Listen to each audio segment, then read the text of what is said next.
Recording. Welcome to Sister Team Podcast. I'm your host, Diego Almeida.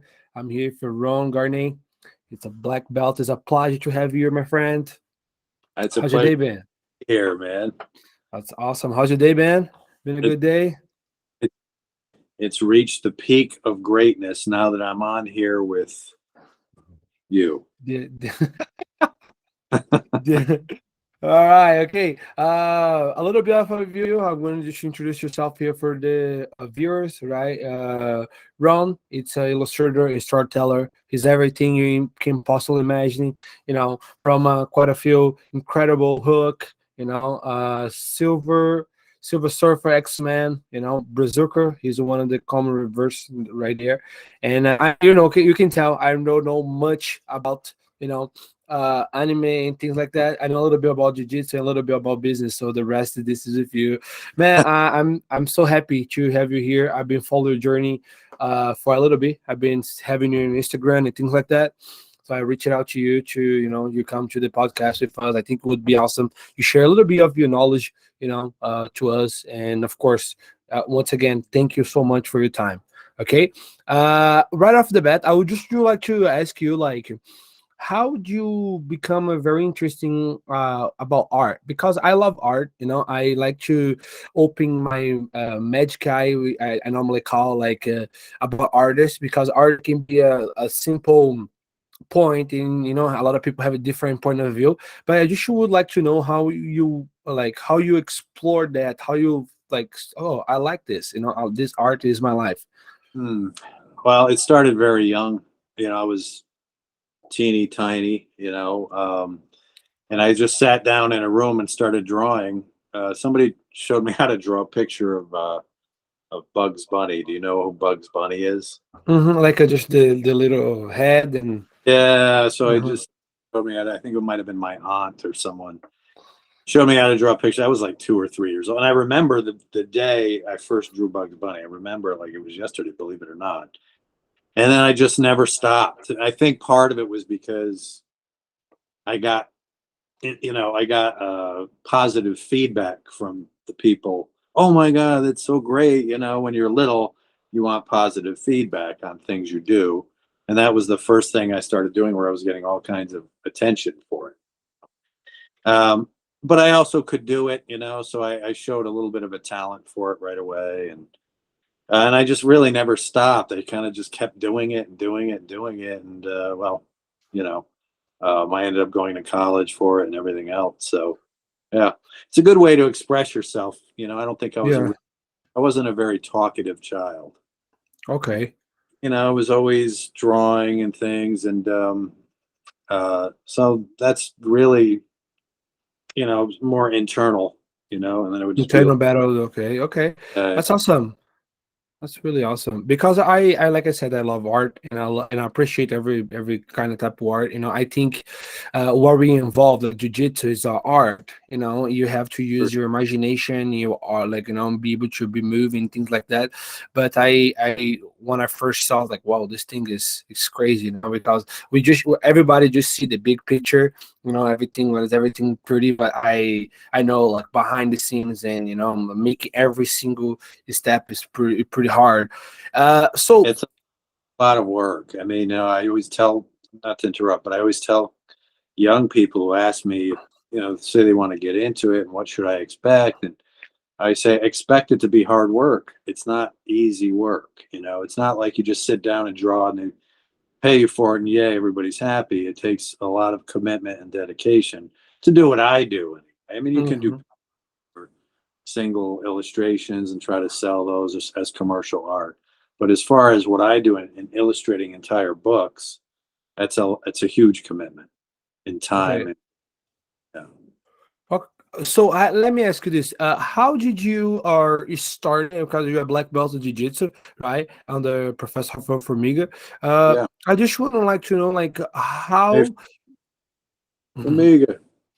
Somewhere here, huh? I would like to know, how did you are like, oh man, you know what? I'm gonna try and train jiu-jitsu. I think gonna be good for every team, for Mano, and also, like, you have to be very careful because pretty much you're like a doctor, you use your hands. So how was the transition for you, like especially the spazzy days, like the white belt and chew that nowadays, like how you Whoop, you froze up. I ask like how you conciliate like being, you got it? Yeah, you're pixelating up, but I hear you. Okay, go ahead. So how do I do what? Sorry, you got cut it out. The internet is pretty bad here. I said, how did you like, have the feeling like, okay, where the jiu-jitsu come in your life when you've been already like, as being as already successful artist, and how's the careful you was as a white belt and carry on into the other belts, into the black belts? Well, I mean, I'd always done some sort of martial arts my whole life. I was always playing with it. I did a version of karate called Ketsuka. I did Aikido a little bit. I did some boxing. Jiu-jitsu was sort of on a lark. I mean, I loved the UFC, and back in '92, I watched the very first one. I rented. I was working in the business already, and I rented it, and I was always fascinated by Hoist Gracie and how he was able, because that was the great thing about it, was at that time in the first one, it was just all these different disciplines. It wasn't mixed martial arts. It was just all these, as you know, it was all these different disciplines going up against each other to see who was the best. And so it was fascinating to me how dominant Hoist Gracie was, and how jujitsu was so dominating over all these other disciplines. And so that never left me up here. And then it just took a matter of time. I was working so much that I needed to, and I was getting bored with just lifting weights because I was really into bodybuilding at the time and lifting, and I was big. But I wanted more. I wanted something where I could use my mind in jujitsu. And I just happened to be going to a FedEx office to drop off work to send to Marvel. And I looked, and there was an MMA gym right across the street called Ultimate MMA. I said, "Oh, this just was on my mind." So I walked over, and and they had a huge jiu-jitsu program and a Muay Thai program. I slapped down the money and joined, and that was it. I never looked back. I fell in love with. I started out doing no gi, and then I fell in love with the gi once they brought the gi in. And this guy Hanato Migliaccio came in, and he was the head instructor. He owns Sampa BJJ out in California now, and so I just, it was a great way for me to have a social life, even because I was so cooped up all the time doing this. I'm always illustrating, and I needed to be around people, and I loved martial arts for the most part. And so I went in there and just fell in love with it. But it was, yeah. If you were asking me, has it been dangerous for my hand? Is that what you mean? No, no. I just said like, yeah, I know you are careful, like you use your hand for work. So was that transition? How was that transition? Like because the white belt, you're very spazzy and you're very like don't know what you're doing, you know, and then the progression from there. It was interesting because when I started, I had watched so much UFC and kind of was studying what they were doing anyway. Like I knew what a triangle was before I ever tried one. So, just from watching it and seeing guys, early on in those stages doing it, and Royce doing it, and a lot of things. And then Kimura, I knew what a Kimura, but I never did it. So I kind of knew what was going on. But to do it and to see it and then to do it was two different animals completely. I mean, I was very big and strong, so I was relying so much on my strength and everything. But I did have to be careful. I mean, honestly, even recently as black belt, I got, you have to be careful with some guys. I started rolling with this guy at a school probably a month or so ago, and he's a fourth degree, and we slapped hands. We were talking. I put my hand on his gi, and he wrist locked me really hard and fast. Like I was like, whoa, whoa, whoa, because we were just talking and stuff. And it's been a month, and I still feel it. This is my working hand, so I do have to be more careful sometimes. But overall, it's I've been able to avoid any serious injuries, for my hands or anything. That's So awesome. And I love that you mentioned, like about being being social. I think that's a lot of part of the society. They just getting stuck by like work home, and don't have much uh like friends, and sometimes majority of the friends and family are everything online. uh how did you felt it, like mental, like like you're going through something, or you're like jiu-jitsu helped you when you first like got there and got that feeling like, wow, this is what I need, like those people talking, and Yeah. like that open your creativity more, or how that went like. Well, it was definitely something I needed. I mean, when you're cooped up all the time, you don't have access. Now it's different because you can Skype people or have these kinds of conversations right on the computer. Back then, we didn't have all this, so I didn't have any real access to people other than emails or whatever, but or talking on the phone, which was kind of a burden when you're trying to draw. So at first, I felt almost oddly, it's weird because I was a nightclub manager before I was a comic book illustrator. So I was out, had a nightlife every night, and I was up till 4 in the morning. And so I had an active social life, but then when I got into comics, it was completely the opposite. It was, I went from being around 500 people a night to no one. So after a number of years, it was starting to affect me being so isolated. I wasn't happy doing what I was doing. And I knew I needed to do something because it was my career, but I needed to find an outlet in order to be able to just socialize and take a break from the isolation. So when I first started going to the schools, I felt really kind of socially awkward, because there's a whole gym thing that goes on. Everybody knows each other, and and I would go and I would just do it, and I was quiet at first, and then people try to fit in with each other, and then but some gyms get clicky. This group of guys wants to just train with each other, and this group of guys, and that was actually a little bit difficult at first because I wanted to train with everybody. And so I would write, I remember writing on a board saying, "Hey, who wants to train today?" And nobody would respond because they just wanted to train with each other, you know? And so ultimately, what ended up happening, it got better, obviously. Once people get to know you, they feel more comfortable. And no matter what anybody says, when you go on the jujitsu mats, people are a little bit wary of people, because it's a bit of a competition at first. And it's really up to the instructor and the owner of the school to make it a comfortable place where people are relaxed. And it's very difficult to do that, because people come in there a little tense, they don't want to get tapped out, or they come from they have a different personality, and they're a little more aggressive, or, so it takes a really good instructor and a really good owner to make sure that the gym politics and the gym, and the personalities blend in a way that it's a relaxing experience for everyone. And I ended up opening up a little school myself for 6 or 7 years with another black belt out, about a half an hour from here, and open, trying to elicit that philosophy into the school, and to have a relaxed atmosphere, not have everybody be so competitive. You should be competitive, but you should also To it, yourself. it shouldn't be mean spirited aggression. You know what I mean? So that's really what I strived for when I went into it.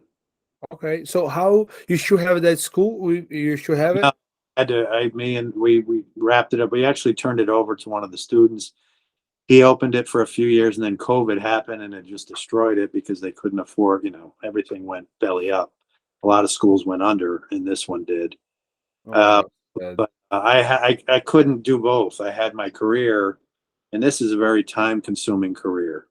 So I couldn't run a school running back and forth and be at the school all the time and then come back and do my career. Plus, I was raising children. I have 4 children. So it was like Sure. crazy, like trying to make everything, So I finally had to give it up, one or the other. So, Okay, yeah. At least you did a good thing, turning up to someone else, and yeah, was yeah, that's awesome. I love to mention the factor of the culture of the environment of the school, because that's right. I do like and make sure my staff, my student, everybody be extremely welcome. Especially in Texas, like some people can be a little odd sometimes. yeah.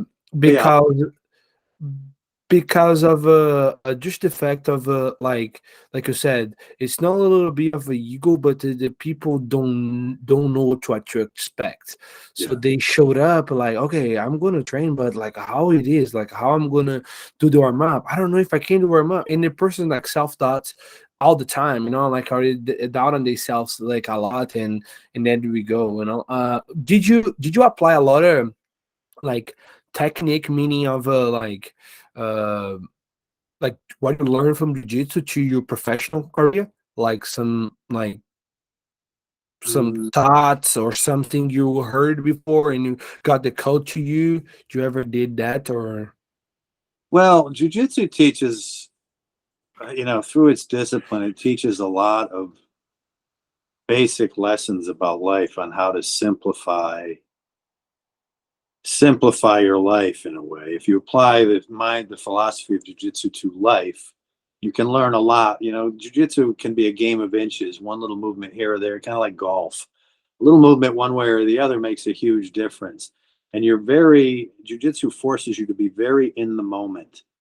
You can't be distracted by outside forces or outside thoughts. You have to really find a center where you can relax yourself enough so that you ultimately don't keep making mistakes that you made over and over again.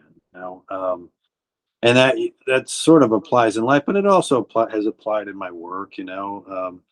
I have to be, when I'm illustrating a scene, I have to be very in the moment and not allow any outside thoughts to distract from what I have, the information I have to relay out onto a page that a person's going to see and read. I have a very visual brain. So me, I have a movie working in my head all the time. I have to get this movie that's in here and take it and put it through these hands and place it on a piece of paper, and then, into a book and color it. So when a person reads it, it's like they're reading a movie. It's basically the exact same thing as movie making, except I have to draw the thing. I have to illustrate, a scene of a car chase or explosions or calm scenes or anything. I have to think of it and then put it out there onto the paper. It's not like a camera. So my mind is a camera and I have to facilitate my hands to put it on the board. So it requires a lot of intense concentration. And I think jujitsu at its peak is the ultimate form of concentration. But the more you do it, the more effortless that concentration gets. So when you're in the middle of it, you're very concentrated in the moment, but it flows easier. And that's the same thing with my work. I'm in the moment, I'm working hard, but it's flowing easier because of my repetition and because I'm not allowing distractions. So that's probably the most where I see it the most. That's awesome. I never heard that, like it's coming from other fields, because like you said, you have to concentrate very deeply and like trying to pretty much like to everything you see in your head, try to put in a piece of paper, and I'm Yeah. pretty sure it's a lot of effort and of course a lot of talent. Yeah, well, initially, in jujitsu, everything is very tech. You have to be technical, obviously, but you have to really be so technical that there's no emotion or feeling in it right away. You have to understand why a sweep works. A lot of guys have tried to do a scissor sweep. I was just talking with this guy Oswaldo about this today. You try to do a scissor sweep, if you go to a white belt, they see it, but they don't understand why it works or why you're supposed to go that way as opposed to that way. They have the knee across. They don't know that they're. Then they try to push you the other direction because they don't realize there's a hole there. You have to drop the opponent into that kind of thing. So it requires a technical concentration. However, once you understand it, then the feeling comes into it. Then you start to feel it you feel the exact moment when the sweep will work. You feel the exact moment when you get your body into the right position. And then it becomes a thing about feeling your way through. And then it's the perfect combination of technique and feel. And it's the same thing with this. So, Wow. Okay. That's true. Like I tell the students, like you have to have the timing, like you said, the feeling, but the timing, I think it's the most important thing because the feeling coming with time, so I think that's definitely true.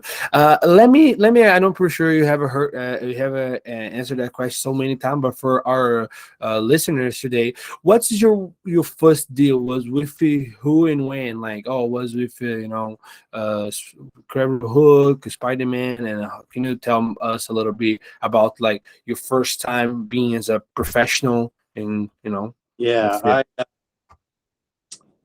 my very first book was G.I. Joe. Do you know who G.I. Joe is? No. Never heard of G.I. Joe? G.I. Joe. Probably no, I never heard it.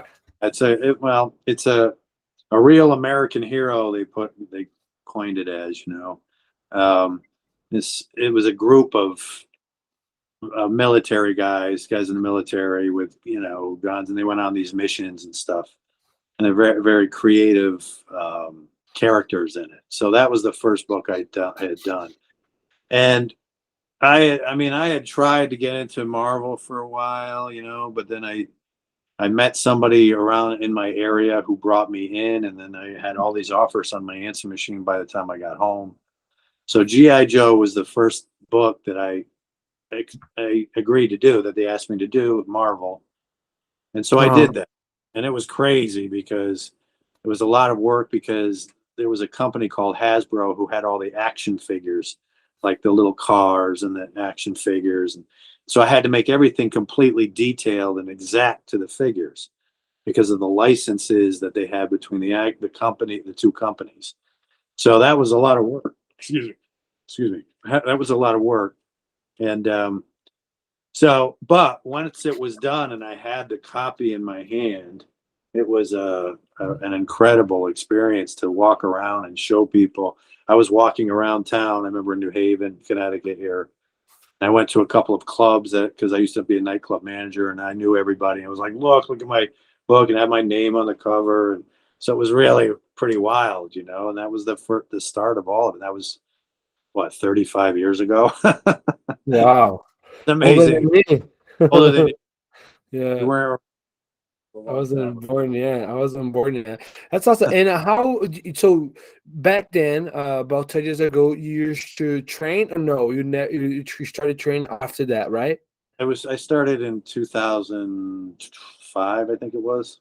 Okay, okay, that's awesome. So it's like But so like I for was watching it, but that was, so what is that? almost 18 years now. 18 years, yes. Oh wow, that's a long time. And you've been training, and then Yeah. you got to do your first deal, and after that, things just got started to get better. Yeah, I did that book, and then I was always getting offers. I never stopped getting offers from that point on. I did it, but I was very professional. Excuse me, professional. I mean, I made sure that I met the deadlines. I was on time. I tried to make it good. I was pulling a lot of all-nighters, just not sleeping, trying to get it in on time because it was a lot of work. And at one point, I was like, oh, I don't know if I can do this as a career because it required so much time, to be good at it.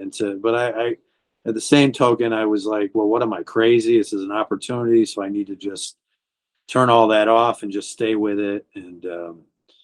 And then I just kept getting offers, one after the other, after the other, after the other, for 30 years, and it never stopped, and That's awesome. and then ultimately, a couple of years ago, I got a call from Keanu Reeves, who wanted to do a book together. So here I am. That's awesome. And let me ask you this. So after like you said, you've been calling out, like, back and forth pretty much. How was like you have agency who taking care of the business, or you trying to be like the created and be the business owner and taking care of the deals and everything. So you had agents or someone who taking care for the business side for you, so you can make like your creativity like be more creative, or you all everything you do. I handled everything. I've always Wow. handled my business affairs. I feel like I'm smart enough to do that. I'm not stupid. I Yeah. know, can tell. I have a good sense of things. I mean, and I've always felt my way through business deals pretty well, understand them pretty well. So I always handled my own stuff. I mean, I had a creator-owned book called Men of Wrath that was being shopped around for a movie. We got offers on it.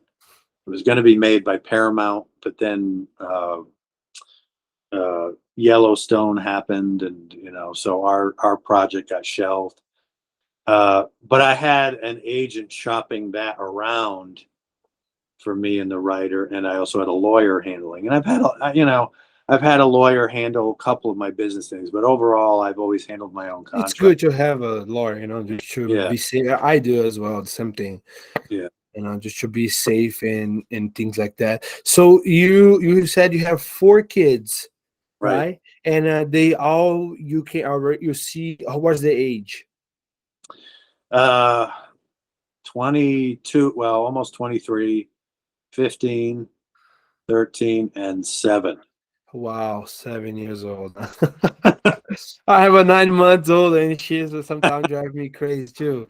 Oh, But it's I love the thing, it's a sweet of yeah, the joy of life. But you have, like I said, 4 kids, and did you see on them any creative, artistic, yeah. or you like all four, or like one or two?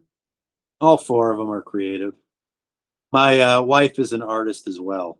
Okay, And are you still there? yeah, I'm here. I'm here. I'm here. It was frozen.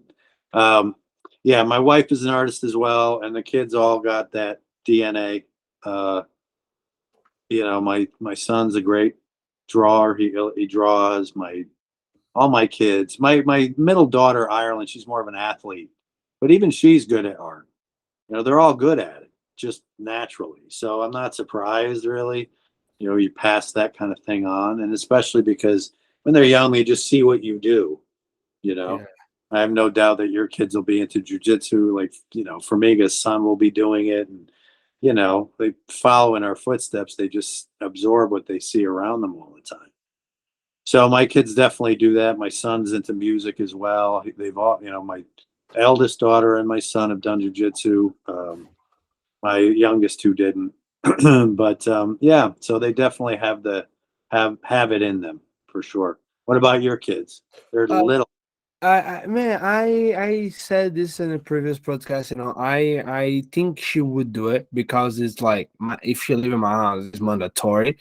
Just not the fact of like obligation, Yeah, But I know down the line how good jujitsu it was for me, and and for the olders, like because of it, the gym, and I experienced so many life changes through jujitsu, and I think she might not understand when she's like 8, 10, she want to do all the sports, but when she's like get older, I think she will appreciate her dad to let she stick through it.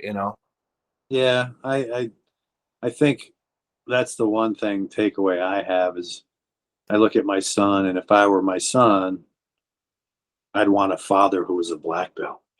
So that's Yes, yes. part of my education too. Was I wanted to be able to teach my kids to protect themselves, everything else, and and they're proud of their parents that way.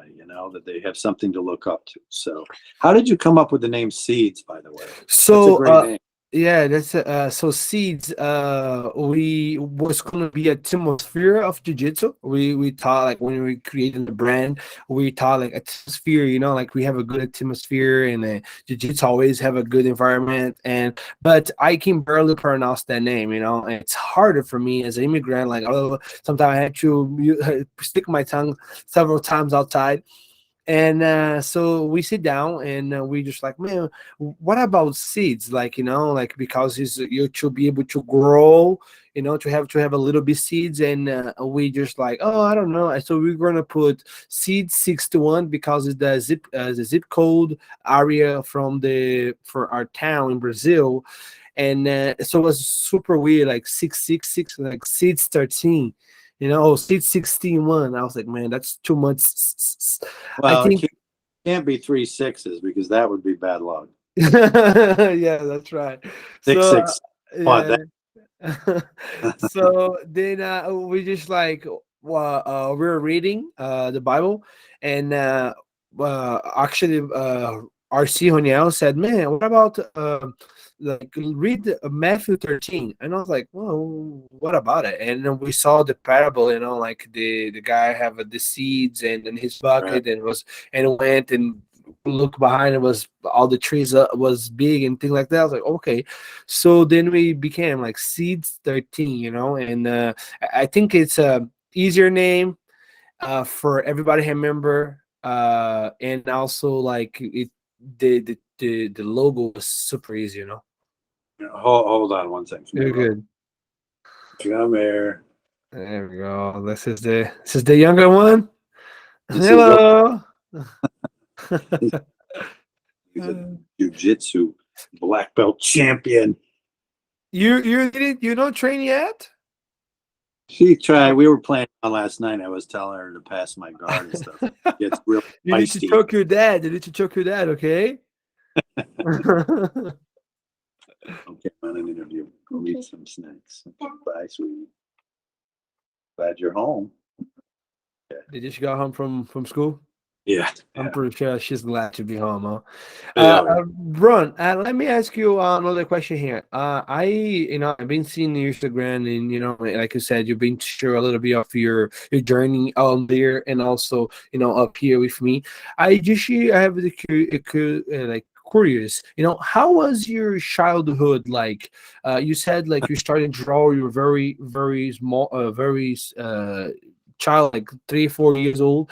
But how was the condition of your family and your parents, like actually believed it in your game and believe in you? And how was that? Because I always been very interesting, like to people very successful. Like nowadays you see more often, like child, like people very successful who have a like great parents. Like I didn't have a great mom or a great dad, and the fact of a supporting, you know they are my mom, like, cause in Brazil, like, it used to be really bad to be in the street all the time. So my mom thought like jujitsu is too violent, she thought like, oh, this is a bad thing and whatever. And then when she needed, my professor went to my house and say, hey, I'm gonna take care of him, and if he have any concern, please let me know. So after that, she opened her mind. But how was for you on your beginning, like a childhood? Uh, um, hmm. I had a rough childhood. It wasn't Sorry, I didn't know anything about it. okay. It's completely fine. Um, my childhood was not good. There's a lot of stuff happened when I was growing up. And part of it, I would say, it was the reverse effect, whereas some people could have gone down a lot of people go down a bad path because they had problematic parents, And or traumas. I didn't know my father. My mother was a whole nother issue, but um was fairly raising myself in a lot of ways. It's hard to get into without getting real personal. But I went down a different path. A lot of people, they get affected negatively, they do drugs or they end up in bad spots. I used it as a way of um, doing the opposite. I Outscaping. tried. Yeah, I wanted to not be what I was experiencing. That's why I mentioned about my son. I've always wanted my son to have a father he could look up to, and how cool would it be to have a father who's a black belt, right?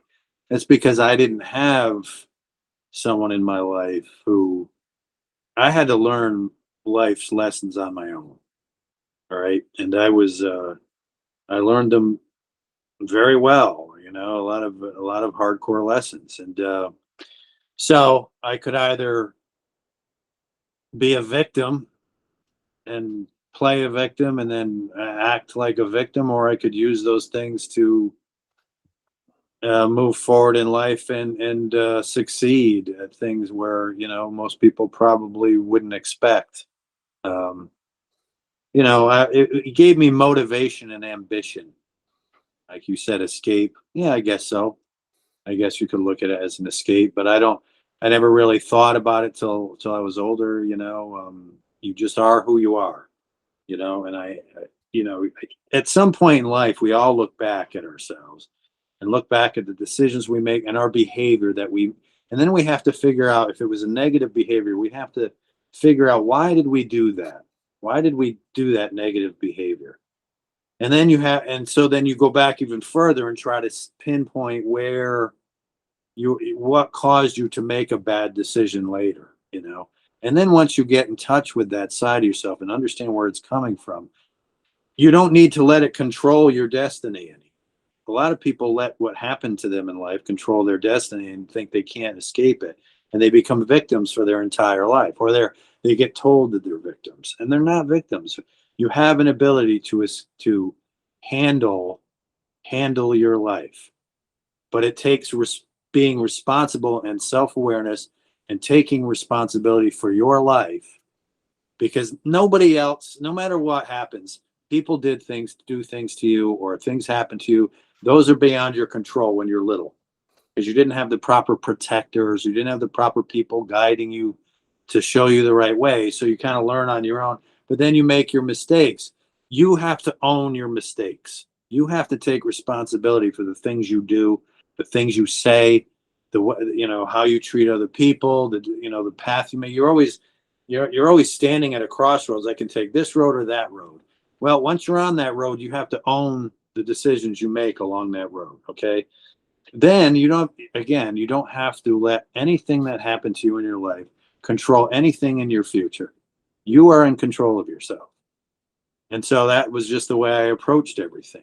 I would say, be responsible for myself, have self-awareness that I'm capable of these things, capable of making these mistakes, but I have to know why I made them. I have to understand, and then repent to myself, ask forgiveness of myself, in order to move forward and not make those mistakes again. And that's it. So, I mean, I used my childhood to have a better future. That's all. I Awesome, man. wasn't given those advantages. Awesome. I love it. You heard that. You said something I 100% agree. You have to take ownership through it, what you did, or been through it and everything. Right. I think that's awesome, because same as me. I have a very crazy childhood. I had a dad and mom, but like I said, my mom never was into it, to jujitsu or anything else. She just wanted to keep me home and safe. And my dad was like the divorce, so my dad was like, okay, you stay home, or hang out with me sometimes every now and then. But Right. when I starting are hustling, meaning like, cause I was a white belt, I have sponsors. I marketed myself always really good, high standard. The reason why, because like you said, I knew where was my goal, was what I was thinking up there. So when I start moving forward and starting like getting sponsors, as a blue belt, VHTS now is a huge brand. Jitak, he's a Korean guy, really, really good guy. He believed in me and said, "Man, I'm gonna give you 10 gigs a year and 5 sponsorships, and you can have 10 gig." And this I was only traveling Brazil, and I was the first athlete from the brand, and the brand was like little, VHTS. Very hard to submit. It's a really well known brand now, very world champion. A lot of world champions are sponsored by them. And I took just those opportunities, and I just see the opportunity. I get it, get it, and where it takes me where I'm at today. And of Right. course, this is Exactly. only the beginner, because I'm only 27. Yeah, You you're know, young. I so all my like fun moments, for example, it's like always been hustling and been pushing through it. I've been very proud, of course, of myself, but I'm never happy to what I always want more. And I think I Yeah. don't know if you think the same. You think you should think the same way, or you should always want more, even if like you have a more kid, more mature. It's not much pop a lot of money, just about having fun, or you shouldn't grind like let's go, go, go, go. Well, I don't necessarily treat life as if I haven't. We most people, they have an end goal and they want to reach that goal, and I get it, but there's a saying called the journey is more fun than the destination. And so I try to stay in the journey, and it gives you purpose. I mean, we all need a sense of there's no such thing as real happiness, but there is such a thing as having a sense of purpose. Through that, you find contentment, and you can find some measure of happiness, I guess. Happiness can be often like a mirage. You get closer to it and it dissipates. But a sense of purpose is what gives you a foundation and gives you, something for your life to just own up to and strive for that sense of purpose. And that happiness comes through that. It doesn't matter what it is. Your sense of purpose, a lot of it looks like it's with children and and the way you've set up your school, and that's your purpose, and that's what through that it brings you that contentment and your happiness, and that's what you're doing with your life. And yes, you always want more, not necessarily materialistic things, but to grow As a spiritually human. as a human being, as spiritually, to be wise. At the end of the day, I want wisdom.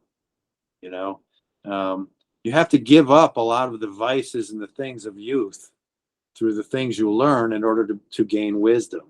I mean, yeah, you could be somebody at 27 who's out there wanting to chase women, and all these things. There are people who do that. But as you make your mistakes, or you gain experiences and attach those experiences to yourself, you should strive to gain wisdom from that. And through that, you have to give up some of those vices of youth so you can teach people a better life as they go on through theirs. That's what I would strive to do, is just I want to teach people that all these vices, all this immediate gratification and all this, I have to have this and I have to have that. That's a very temporary form of of contentment or happiness. It's like people who are addicted to buying things. Um, it's just a temporary, very super surface thing. It's like eating a Big Mac. It tastes great, but what is it? But it doesn't give your body any real nutrition. I mean, what gives your sense of self and keeps it healthy is trying to gain wisdom, trying to learn a path that where you give up the things that are superficial and give up the things that are meant for instant gratification. Don't live a life of hedonistic pursuit. Live a life of family and your children. I know it all sounds kind of not cliche, but they're good. It's a good way to live. You know, so Wow, what is preach, man? It's awesome. I love that, and that's the transition of my life where I'm at right now. Of mhm, looking forward for to get a better wisdom of every mistake I've ever done, everything wrong I've ever done, and like hurt the people I've hurt, and trying to not trying but doing like step by step daily to keeping uh things right, and gain knowledge and be able to help, because sometimes I'm a huge believer of like when you speak, when you share what you've been through it, it's healing for others and also for healing for yourself sometimes. mm, Be for- able to like, oh man, I mm, the reason I'm spoken right now, it's making me 100% uncomfortable. What I've been through it, it's a shame, embarrassing. People, I don't know what people gonna think about me from now on, but it's a healing process to us and healing process to other people who are on maybe the same situation and don't say anything to you. You never know, especially nowadays we feel like the depression being super a huge thing, in the society, and people are being unhappy with themselves. And I think it just affect, like, if you open your mouth and be able to grind and share everything bad you have been to it, and like, okay, I'm learning from that, because I'm a huge believer of that, like, that's what I live to it. Like, when I'm speaking about it, I'm healing myself and I healing others. I don't necessarily know, I'm not very open to judgmental. The person can say whatever he wants about my person, or about my personality, or whatever, or anything, but that's what no matters to me. What matters is my through it. Yeah. And now, oh, still there? Okay. Yeah, I'm good. Now you have a child, right? So, and that's a healing process as well, you know. And you have to be, we have to beat the odds, okay? The way I look at life is, and my children, is I want to beat the odds, because most of these children nowadays end up in divorced homes. Parents don't want to be with each other, and the kids, the only structure they know is their parents, right? And then we're all too free to just believe them, they'll be fine, they'll adapt, they'll be stronger for it. Well, I don't necessarily agree with that. I think we have to, as men in particular, we have to be strong and for these kids to, and have them have something that they can believe in right to the day you die, right? Because there's God, and then there's their parents. That's all they know. You teach them a little bit about spirituality, and then you teach them, or a lot, whatever, is your thing, your purpose. But then they only know their parents. When their parents fail them, how can they believe in anything? You know? And that's the problem, is a lot of these kids nowadays, they don't have parents even they can believe in, because the parents prove that they're all too human and that they're so prone to frailty. And that's because a lot of people don't take responsibility for their mistakes, and they want the easy way out on everything. But I want my kids to the dad, I'm never going to lie to them. And I'm always going to be there for them. And, to the dad, I want them to know they could always believe in everything I said to them, that it was what I believe to be the truth, what I believe to be the wisest choice for the path that they should take, you know. But and through that, there is that healing that you were talking about. You heal yourself because you're helping them and others. You have a school filled with children, and it's a very gratifying, healing thing to be able to pass on your knowledge to them, and your demeanor, you know. So Yeah, Ron, once again, my friend, thank you so much. I think that's a thing. Thanks so much for being here. I think that's the reason I thought about the podcast, because I am a guy who don't like to listen much to to a lot of people. I have a true on me. I was like, man, I believe this. I don't care what people think. I'm just gonna do what I think is right for me for that decision. And doing the podcast has been fun, because I have to sit down here and I have to pay attention, because first of all, you're donating, you're sharing your time with us. It's something very valuable for me, because you cannot, I cannot pay you back for your time you already lost, you invested. But to listen a lot of man, I like experience and the people point of view, the people mindset, because like you said, the purpose for us is to gain wisdom. That's that's we seeking for, what we needing, what we've been wanting to do it. And Drew, what you just said right now, man, it's been like my brain is like the having fireworks on it, and because I never, honestly, I never thought that way you've been saying. That's the fact that those gray beers right there. That's I should have just covered my mouth the whole time. Hey, my age. Yeah, all oh the man. hats now, they're like, oh, I can take this old guy. Hey man, that's awesome. Hey, let me ask you this: how many times a week you been training? Like, how you been scheduled? Meaning, Honestly, like, in my fantasy world, I train every day, but okay, body doesn't won't. I'm 60 years old. My body won't do it anymore. I've tried. I tried training like 4 times a week again, and I couldn't walk. I was getting to the point where I just couldn't even walk right because I have a titanium shoulder. I have Okay. arthritis in this shoulder. I've had 2 knee operations, 2 pinched nerves, back problem. So it's not the same for me anymore. I wish it was, and I keep fantasizing I'm going to go. But then I do, and then it goes back to that, and I'm in a lot of pain. So I have to do it as much as I can without it being debilitating. So I train a couple times a week, sometimes 3, but That's awesome. that's all I can do, man, That's so I do that. but I tell this to my students. Like I said, man, listen, you have an outside life.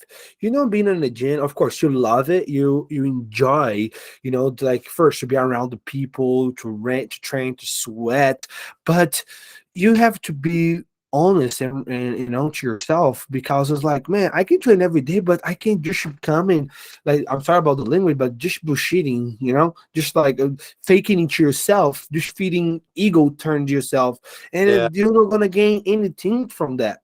I yeah, prefer you come 2 times a week, but you'll be able to actually participate, enjoy. actually come enjoy being here. Yeah, So, yeah. what is a piece of advice you would give to someone who wants to start jiu-jitsu at 6 years old, 60 years old? Because we have 2 students, one in a location, I believe, actually 3. One in a location to Abilene, he's 63, and I have a child, I think he's 67. And they just started. How you would be your piece of advice for someone who are starting jiu-jitsu late, like like later in their life? Oh, advice for that. That's a hard one. Well, they're obviously coming there for a reason, because when you get older, you start thinking about, I had a heart operation a few years back, you know, um, and that plays with your head a little bit, and you get older and you start having these things happen. And so it makes you think about these things. And jujitsu is a way of escaping that too, of again, being in the moment. But I would just tell them to, go in slowly and don't be afraid to talk to a younger guy like yourself who's responsible for them and responsible for their well-being, and getting them in there and letting them enjoy it, because it's going to be hard for them, because they're going to get tapped out and they're going to go home, and you know how jujitsu, you know what it is. It can play with your head at white belt, you know. Yes. So it's like, and these guys are older, and when you're older, you want respect from people who are younger than you. Anybody who's older than me who's lived a life, I go out of my way to show them proper old fashioned, and I don't even look at it as old fashioned, but just proper natural respect for the path they've been on. And I think if you show them that and the other students show them that, it makes it a more comfortable. It doesn't matter if they're a white belt or not, talk to As them. a They want to, human, yeah, treat it as a human, right? yeah, yeah, yeah. But I would say just to have them make sure that they're always moving as much as they can. Our bodies, when they get older, we tend to just, our legs get lazy or our hips get lazy, or, I would say at home, a big help would be for them just to be doing hip escapes on the floor a little bit, every day, just a little bit. Doesn't have to be a lot, but just to keep their body, because the muscle memory needs to really be developed a lot over the years in jujitsu, as you know. And at 60, the muscle memory has a hard time remembering, So the more repetitions they can do of things to keep their body moving, the better off they'll be. When you're younger, you can kind of get away with it. Your body's so dynamic, and you go train and this and that, and you get away with not having to do hip escapes at home because your body's just so good at remembering things. You get older, it's a little different. I'm a black belt, so I have the muscle memory, but to just start it, they have to really, Hard. yeah, they really have to get in the idea of stretching and getting their body, because it takes them this long to get to a place where they can roll for a half an hour, where they're fluid enough, whereas it takes this long for somebody younger to just get right into it. You could probably go right in there and just start rolling, even though you should stretch. But imagine for a guy who's 60, you know. So that's what I would suggest. I mean, but it's all up here ultimately, and hopefully they. I really, I wish that you were around here. I would love to sit and talk with them, and help them, have them train with other older people. You know, I ever thought about doing a older class yeah, example, like 40 and up, I think that's a good idea. I Maybe do, try yeah. it, test it out a little bit. Try. I know there was a school out here that was doing an old man Sunday training thing where they didn't have to go in there and worry about these young muscleheads trying to. I experience it. I experience these young guys. They're, because I have a black belt on. You know what it's like. People see you with a black belt on, and they want to challenge, or they get weird around you. And Yes. imagine for these older guys, these younger guys who want to prove themselves at the expense of the older guy. That I think they should be able to train in an environment that's comfortable where everybody has that in common. You know, so maybe try that. Yeah, I definitely will. Did you ever thought about make a book about your life? Well, there is a book about my career Oh, that's really? a company. I don't know if I have a copy of it somewhere, but it's Can I called. find it on Amazon? You might be able to. It's called Modern Masters. It's called Modern Masters. Ron Garney. You might be able to find it on Amazon. Okay, I Uh, want to a DM little you. bit of life, and it's more about my career. I mean, I have a lot of stories to tell that are aside from my career. Believe me, dude. You and me personally, if we were to talk off the air, I could tell you some crazy stories. But go ahead. Yeah, no, you're good. You're good. That's awesome because I just started getting into books. Are very new. I never had that experience of like reading, and more I reading the habit of reading. I've been enjoying, and I definitely like wanted to make me a book. One day I don't know, but I just seen the story, and I know like you have so much to add on people's life, and I think it would be awesome. Did you Yeah, did you did you read a lot or not really? Or you uh, listen to? I've read a lot growing up. I mean, I've read a lot of books. I read the Bible front to back, from beginning to end when I was younger. I've read Homer's Iliad and Odyssey front to back, both of those. I've read books like 1984, To Kill a Mockingbird, Frankenstein, all these books. Um, yeah, so a wide variety. But I like books that make you think philosophically about the world and things that give you a perspective. Like 1984 is a great book because it's a real sort of view into what the future was going to be in this weird time we're living in now. You know, Yes. so I saw Lex Friedman talking yeah, about that book. yeah, he's a good guy to listen to. He's a young Yeah. guy, but he's got a good brain, a good head on Did his shoulders. you listen to podcasts very often or really? I've listened. I just listened to him recently. Me Um, too. talking to oh god, his name's escaping me, but it was an unbelievably great conversation. But I listened to Joe Rogan. Rogan's just depends on who he has on because he has such a The wide same.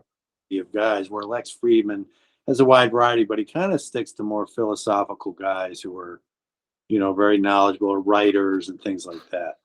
Um, so yeah, I mean, I do listen here and there to different ones. Did you know the Modern Wisdom? Did you listen to them? I think is Chris. I forgot his last name. Do you know what I'm talking about? I just share a story about them today. I forgot what his name. He's Chris. He have a podcast called Modern Wisdom. It's really interesting. He bring a lot of yeah Yeah, no, more than what. So it, he brought he very big, like a Lex Friedman and Joe Rogan style, like very big, and he okay, bring a lot of guys like talking about life, perspective like scientific, and natural, like people who study the brain, and things like that. And I personally, you should don't pay attention on that, but recently when I starting like see how I was behaving, how I was doing things, and how I was like try to review my life, and I starting liking like those content, like, oh, this is the guy said the people do that, and I'm doing that. What I can do for change, what I can do for do like getting Yeah. in a better place. So I definitely, it's been awesome for me, to good content and things like that. Well, it's, I mean, that's what, a lot of people get a lot of different things from podcasts. I mean, I think you should be there to learn. It's like reading a book. When you Sometimes I work and I can just listen to what they're saying and it gets my mind, I can work and listen at this point in my career. But it's good to learn things I hadn't thought about before. You should always be striving to learn something. You've never, Yes. whether, and you should learn from history too. You should know world history. I don't understand why more people aren't fascinated by it. It's crazy. I love it. My dad is he have a master in history. My brother is a doctor in history. Oh, no kidding. Wow. Yeah. So I'm the black sheep of the family. I'm the only one who don't have a degree.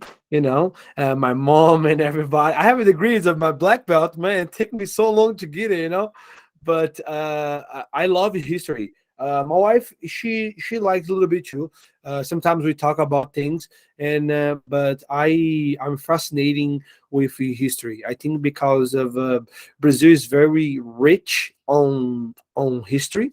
Like because in school they they talk a lot about the Brazil history, of course, but now when I moved here, I saw like the Twin Towers in New York Yeah. and things like that. Like I starting understanding why the world have a conflict, because I'm not a very big into the politics or things like that. So the histories kind of help me through understanding some of those stuff. For sure. I mean, this is where we live. We live on this planet, and again, it's like what I was saying. Well, we were talking before about being younger and how you take the things that happened in your life and you take responsibility for them. You learn, and you learn about these events, and they, if you can understand them, you can allow yourself to look at your future and have control of your own future. Now apply that on a grander scale. If we don't understand things that happened in history, how can you how can you approach the future with any kind of wisdom, right? So you have to have the wisdom of knowledge from what happened in the I mean, think about it. In Russia, for instance, you had Stalin, who, 30 million people were slaughtered, because of Stalin, and farmers and, all these things you learn about. I mean, and yet if people don't learn from that, and a lot of young people don't care, they think life is just, Hollywood and this and that or whatever it is, and they don't care about any of that stuff, and they're the ones who are the most susceptible and prone to being indoctrinated into bad belief systems because they don't have an understanding of what came before. So they end up going forward into the future, and the future ends up dissolving into a mess of because of politics and because, and that's how wars happen again. And so everybody should learn civics in school and should learn history and should learn all these things and gain knowledge. But unfortunately now we have people who are trying to put a spin on history and say, well, this is really the way it went, and it's all false. It's not true, because they want to be able to control how things are in the present. You got to be careful with those people, with those mindsets, because it's dangerous. So Yeah, it's very good to surround yourself, yeah. with yeah, I'm with you, man. Bro, man, I enjoy so much. We've been talking over an hour. I enjoy so much. I know I could go over more. I am very respectful of the timing. 100%. I know we could talk more. I hope you felt comfortable so you can be able to come back later. I hope we will give it a next shot, and you For know sure. people people can go other questions, other things. I love you to see you soon in Texas. Anytime in Texas, please let me know. I would like to roll with you. We can have some things. And by the way, thanks for the gift. Oh, it You was videos. You look pretty dangerous. I just look like I'm A not, little too okay? smooth for this old man. So, hey, by the way, thank you for the gift because you saying it means a Thank lot to you. me.